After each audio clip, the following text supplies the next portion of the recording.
I'm going to show you how to change the transmission filter in this 2013 Chrysler 200. This is the 3.6 liter with the 6-speed transmission.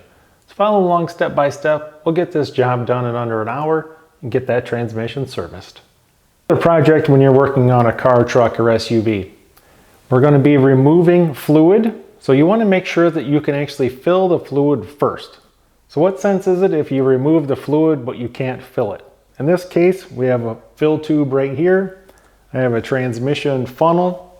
It's going to be long and tapered, so I know I can fill the fluid back up. Like if you're doing a differential, front or rear, some people will just take the drain all the way out to drain the fluid and they can't get to the fill cap, or maybe the fill screw is stripped out. You always want to make sure that you can add your fluid before you take it out. Just like working on any other part of the car, you want to make sure that you can put the part back in or have your new part before you take the old one out. We know we can fill the fluid, so now it's time to go underneath and take off that pan. Show you where the fill tube is at on this. If you follow my finger, it is straight down right there. You'll see a little black cap. You simply turn that counterclockwise, and that's where your funnel will go in. And that's how you fill the transmission fluid. So now that we're under the car, more towards the driver's side, you're going to see the transmission pan right here. You're going to have some screws all the way around it. Now from the factory, they use RTV. You can see the sealant right there, but I'm going to be putting on a new gasket. So this is the pan right here that we're going to be dropping down. This job, it's going to make kind of a mess. So I have an old moving blanket, or you want to use an oil absorbing mat. And then I have an oil catch plan right there. So once we take this off, you are probably going to get some fluid on your arms. It's going to splash on your garage floor. So if you don't have that, you can always put down some cardboard. All right, so you'll notice all of these screws all the way around the pan. You're going to need a 8mm socket and an extension, and we'll go ahead and start loosening those up. Now I'm actually going to start on this end because the car is on ramps and it's a little bit tapered, so I'm hoping that a lot of the fluid will go right into my catch pan. Here's a trick I want to show you. You don't have a transmission dipstick, so I've taken my oil dipstick, and you'll see my tape measure. I'm lined up at the end of my oil dipstick. I put some blue tape at about 13.5 inches. Now I'm going to insert the oil dipstick and see where my fill level is. So now what I'm going to do is I'm going to insert my oil dipstick down into the transmission fill tube until my blue tape touches the top of the transmission fill tube. Pull it back out. Now as you can see, I have transmission fluid right here. So from this hump to the transmission fluid is about 1/2 inch. So that's going to give me a reference. So when I go to add fluid, it's going to give me a really good starting point of where I need to put the fluid. And this is what you want to happen. You want it to go to the front, angled down. It's all going right into my oil catch pan. Now I have loosened up the screws there on the back side, maybe about halfway, but I've taken all of the rest out.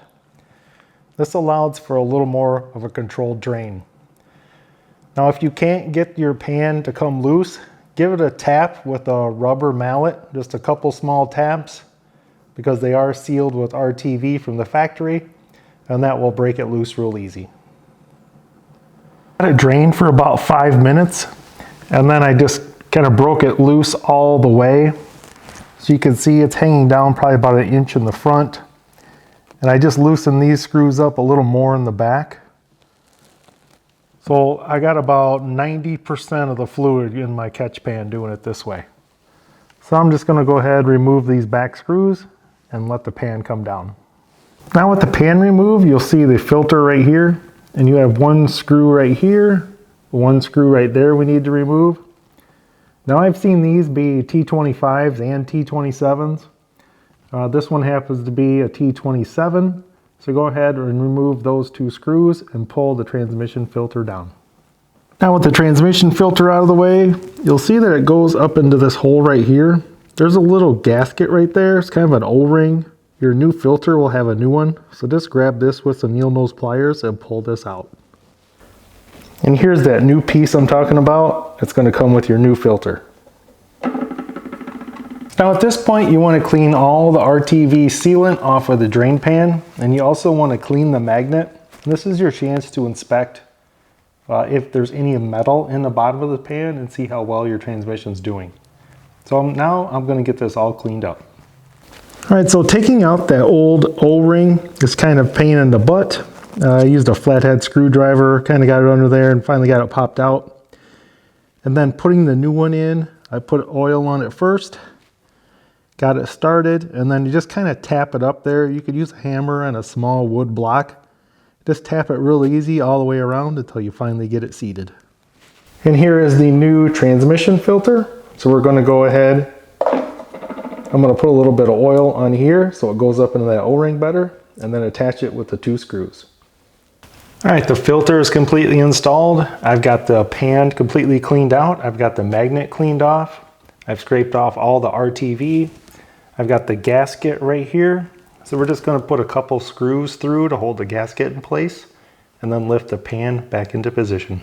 All of the screws about 3/4 of the way in. I don't have any of them tight yet. You want to leave them all loose so that you can get them all in. You may have to just wiggle it just a little bit. But once you get them all in, now we can go ahead and start tightening them up. All right, at this point, I've got all of the bolts snug on the transmission drain pan. And now we need to tighten them to 105 inch-pounds or about 9 foot-pounds. So if you have a torque wrench, go ahead and tighten them all up. And I kind of work my way around back and forth, tightening up a little bit at a time.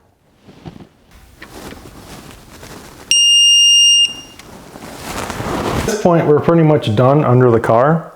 You just want to make sure that you've cleaned all around that transmission pan. You don't want any oil anywhere, because in a couple days you can crawl under there and check and see if there is any. So if you leave some oil on there and you check it in a couple days, you may think you have a leak. That's the way you want to clean all that up really well, check it in a couple days, and if you do see any transmission fluid, you know you have a slight leak. Engine cover was getting in the way slightly of that funnel. I want that funnel to be down into the fill tube nice and tight. I don't want it loose. So I just popped the engine cover off, stuck the funnel in place, and I'll go ahead and grab some ATF plus 4.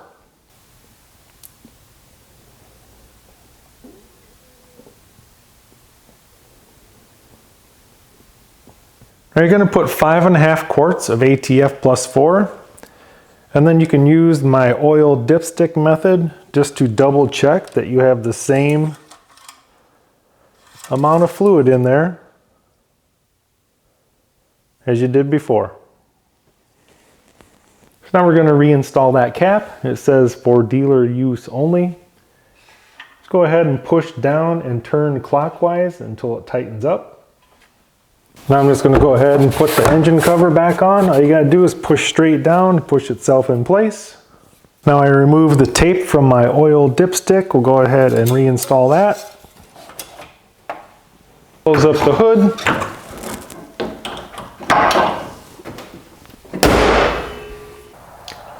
I'm going to go ahead and start the car and drive it in reverse down off of the car ramps. Alright, so now I'm just going to put the car in all the gears. I'm just going to let it sit there for about 5 seconds in each gear. Now you just want to do this before you start driving.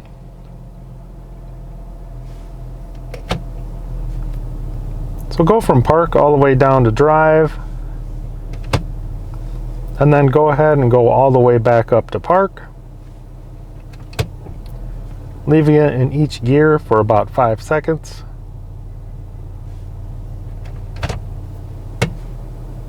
I'm going to let the car sit and run for about 10 minutes, get it up to operating temperature, and then go ahead and drive it. But for the first 10 miles, just drive it real easy. That transmission's working all that new fluid in there. There is some of your old fluid still in there, so it's kind of mixing together. They're getting to know each other. So just drive the car easy for about 10 miles, and then you should be good to go. Hope this video helps you out, and thanks for watching.